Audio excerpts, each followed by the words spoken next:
Hi friends, welcome to Mrityunjay classes. आज की class में हम लोग खंभात की खाड़ी में गिरने वाली प्रमुख नदियां तथा अक्षांश रेखाओं को 2 बार काटने वाली नदियों को याद करेंगे और इन सभी नदियों को हम ट्रिक के माध्यम से याद करेंगे ताकि ये काफी लंबे समय तक हमें याद रहे।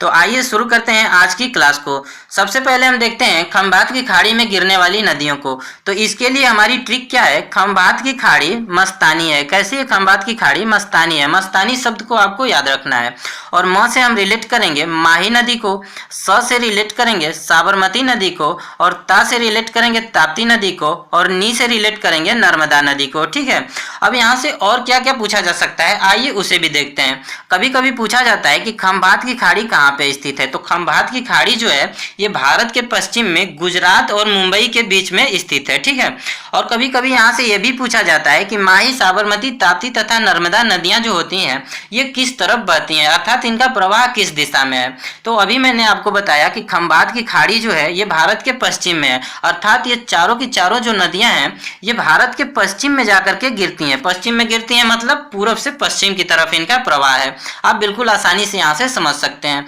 अब आइए देखते हैं अक्षांश रेखाओं को 2 बार काटने वाली नदियों को। अब इसके लिए हमारी ट्रिक क्या है? माल कंबिका। क्या हुआ? माल जो है ये कंबिका। अब माल शब्द को यहाँ से उठाइए और माल शब्द में माँ से हमारा बनेगा मकर रेखा और मकर रेखा को कौन सी नदी 2 बार काटती है? तो ल से बन जाएगी लिम्पोपो नदी। ठीक है, अब कम शब्द को यहाँ से उठाइए, कम में क से बन जाएगी कर्क रेखा और कर्क रेखा को कौन सी नदी 2 बार काटती है? तो म से बन जाएगी माही नदी। ठीक है, अब बिका शब्द को यहाँ से उठाइए, बिका शब्द में बी से बन जाएगा विश्वत रेखा और अगर पूछा जाए विश्वत रेखा को कौन सी नदी 2 बार काटती है तो का से बन जाएगा कांगो नदी। कांगो नदी इसे 2 बार काटती है।